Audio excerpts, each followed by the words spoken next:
여호수아. 지금까지의 이야기를 한번 기억해 볼까요? 하나님은 아브라함을 택하셔서 그의 가족이 이스라엘 민족이 되게 하십니다. 이들은 후에 이집트의 노예가 되는데 하나님은 모세를 통해 그들을 이집트에서 구하셨죠. 그리고 그들과 시내산에서 언약 관계를 맺은 후 광야로 인도하시는데요.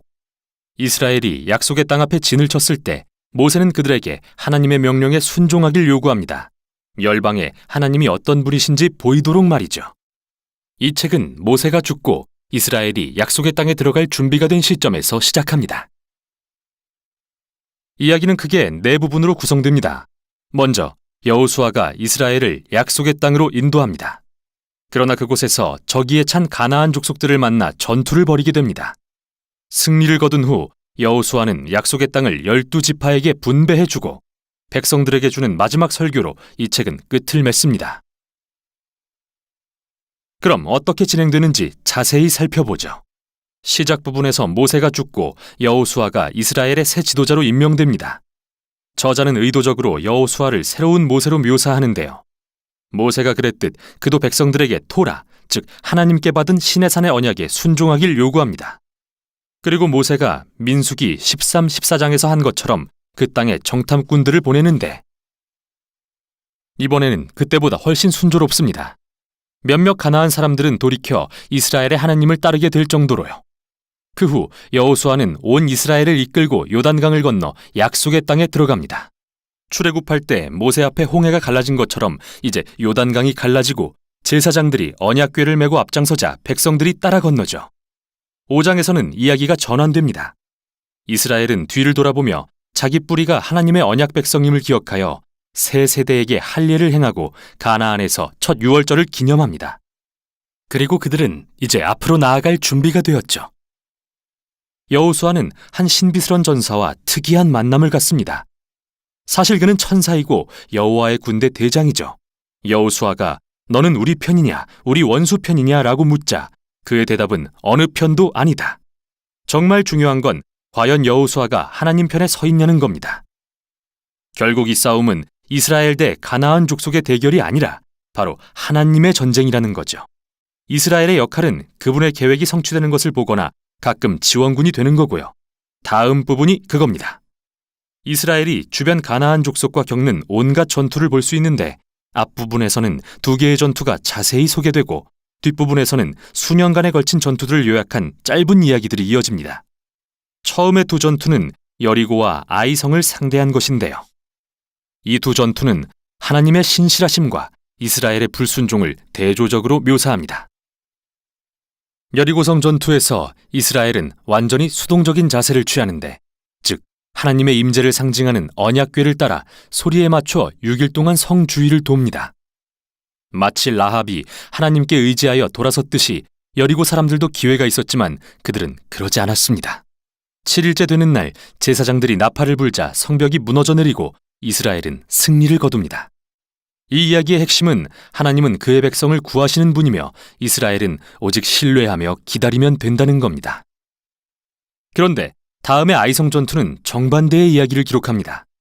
여기 아간이라는 이스라엘 사람이 여리고성 전투에서 오직 하나님께 속한 전리품 몇 개를 훔친 뒤 거짓말을 합니다. 하나님이 이스라엘에게 하신 모든 일을 생각할 때 참 한심한 행동이죠. 그래서 이스라엘은 아이성 전투에서 참패를 당하고 마는데요. 하나님께 겸손히 회개하고 아간의 죄를 철저히 다루고 나서야 비로소 승리하게 되죠. 사실 이 두 이야기는 중요한 핵심을 알려주기 위해 함께 맨 앞에 배치되었습니다. 이스라엘이 약속의 땅을 상속받으려면 반드시 하나님의 명령을 순종하고 신뢰해야 한다는 것. 특별 대우란 없습니다. 두 번째 부분에는 기브온이라는 가나안 족속이 등장합니다. 그들은 라합처럼 돌이켜 이스라엘의 하나님을 따르기로 결정하고 이스라엘과 화친 조약을 맺죠. 다른 모든 가나안 왕들이 서로 동맹을 맺고 연합하여 이스라엘을 파괴하려 한 것과 대조되는 모습이죠. 이들과의 전투에서 이스라엘은 큰 승리를 거두게 됩니다. 그리고 나서 이 부분은 모세와 여호수아가 거둔 모든 승리를 요약하며 마무리됩니다. 여기서 잠깐 멈추겠습니다. 지금까지 나온 전쟁과 폭력의 이야기들이 거슬릴 수도 있을 것 같아서요. 만일 예수를 따르는 분이라면 예수님은 원수를 사랑하라고 하시지 않았나 라는 의문이 들 텐데요. 왜 하나님은 전쟁을 선포하시는 걸까요? 첫째, 왜 가나안 족속일까요? 이에 대한 주요 이유들은 성경의 앞부분에 나와 있습니다. 가나안 족속의 문화는 도덕적으로 극도로 타락했는데 특히 성적으로 그랬죠. 레위기 18장을 확인해 보세요. 또 자녀를 제물로 바치는 관습도 널리 퍼져 있었는데 이 내용은 신명기 12장에 나옵니다. 하나님은 이스라엘이 이런 관습의 영향을 받는 걸 원치 않으셔서 가나안 족속을 떠나게 하신 겁니다. 여기서 두 번째 의문이 듭니다. 하나님은 정말 가나안 족속을 집단 학살하라고 명령하신 걸까요? 언뜻 보기에는 이 이야기들에 나오는 표현을 보면 이스라엘이 그들을 완전히 진멸하고 호흡이 있는 것은 하나도 남기지 않은 것처럼 보입니다. 그러나 다시 살펴보면 이 구절들이 문자 그대로가 아니라 일종의 과장법이라는 걸 알게 됩니다. 가나안 족속에 대한 원래의 명령을 신명기 7장에서 보겠습니다. 이스라엘에게 먼저는 가나안 족속을 쫓아내고 다음으로 진멸하라고 하십니다. 그리고 나서 그들과 혼인하지 말며 어떠한 언약도 맺지 말라고 하십니다. 진멸한 사람과 어떻게 혼인을 하겠습니까? 즉 문자적 의미가 아니라는 겁니다. 같은 맥락이 여호수아의 이야기에도 적용되는데요. 살펴보죠. 예를 들어 여호수아 10장에는 이스라엘이 헤브론과 드빌 성읍에 한 사람도 남기지 않았다고 나오는데요. 15장을 보면 여전히 가나안 족속들이 사는 걸 알 수 있습니다. 그러니까 여호수아는 다른 고대 전투에 대한 기록처럼 서사적인 문체로 문자 그대로가 아닌 과장법을 사용한 거죠.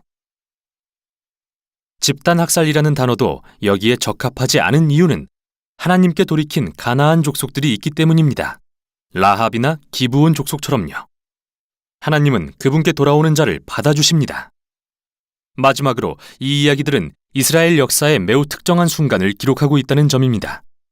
이 전투들은 가나안 땅의 소수의 족속에게 국한된 것이었고 다른 민족들에 대해서 하나님은 이스라엘에게 화평하라고 명하셨죠.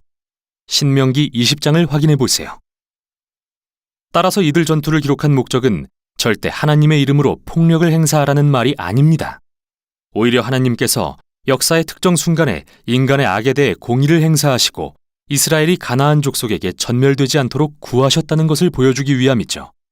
자, 다시 이 책의 구성으로 돌아가 봅시다. 수년간의 전투 후 나이가 든 여호수아는 가나안 땅을 이스라엘의 12지파에게 분배하기 시작하는데요. 이 부분은 거의 다 경계선의 나열입니다. 솔직히 좀 지루하죠. 마치 그림 없는 지도를 읽는 것 같아서요. 그러나 이스라엘 백성에겐 이 목록이 매우 중요한데요. 하나님이 오래전에 아브라함에게 약속하신 내가 너의 자손에게 이 땅을 주겠다고 약속하신 말씀의 성취이기 때문이죠. 어떻게 땅을 분배했는지 자세한 설명이 끝나고 이제 마지막 부분으로 이어집니다. 여호수아는 백성들에게 두 번의 설교를 하는데요. 이는 모세가 신명기에서 했던 마지막 설교와 매우 비슷합니다. 여호수아는 백성들에게 그들을 약속의 땅으로 인도하시고 가나안 족속으로부터 구하신 하나님의 자비를 상기시킵니다. 그리고 가나안의 우상들로부터 돌이켜 하나님과 맺은 언약에 신실하라고 요구합니다. 만일 그렇게 한다면 약속의 땅에서 생명과 복을 받을 것이지만 그렇지 않는다면 이스라엘에게도 가나안 족속들처럼 하나님의 심판이 내릴 것이라 경고합니다. 약속의 땅에서 쫓겨나 포로가 될 것이라고요.